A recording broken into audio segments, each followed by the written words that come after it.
Outdoor మీడియాకు సంబంధించినటువంటి సమస్య సార్. ఇది సార్ దాదాపు ఒక 50,000 కుటుంబాలు ఈ రంగాన్ని నమ్ముకొని బతుకుతూ ఉన్నాయి సార్. చిన్న చిన్న అడ్వర్టైజ్మెంట్ బోర్డులు, హోర్డింగ్స్, తర్వాత ఈ బస్ స్టాప్లలో వేసుకునేటువంటి వాళ్ళ సార్. సో గతంలో వాళ్ళు నాకు ఒక రిక్వెస్ట్ చేసినారు సార్, దీని గురించి మాట్లాడమని చెప్పినారు సార్. కేవలం 2-3 వ్యక్తులకు ఈ అడ్వర్టైజ్మెంట్ చేసుకునేటువంటి జాగాలను రాష్ట్ర ప్రభుత్వం కేటాయిస్తూ చిన్న చిన్న అవుట్డోర్ మీడియా ఓనర్స్గా ఉన్నటువంటి వాళ్ళ పొట్టగొడుతుంది, అసలు వాళ్ళకు ఉపాధి లేకుండా చేస్తుంది అనేటువంటి మాట వాళ్ళు చెప్తా ఉన్నారు సార్.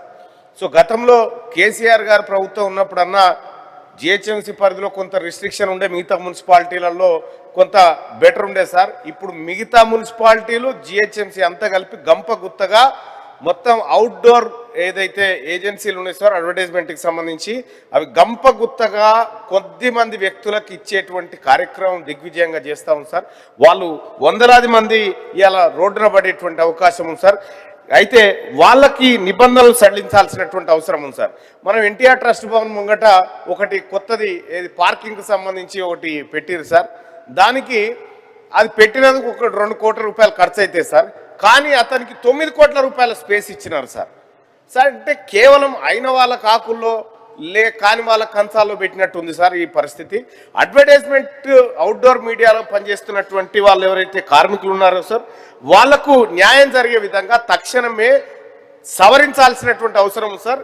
అలాగే జీవో నెంబర్ 69 ఉంది సార్, అది కూడా అవుట్డోర్ అడ్వర్టైజింగ్ ఏజెన్సీలకు సంబంధించినటువంటి అంశం సార్. సో దాన్ని కూడా సవరించాలని చెప్పి డిమాండ్ చేస్తూ ఉన్నాం సార్. వాళ్ళని రక్షించాల్సినటువంటి అవసరం ఉంది సార్. దీన్ని స్కామ్గా కాకుండా ఉపాధిగా చూడాలని ప్రభుత్వానికి సూచన.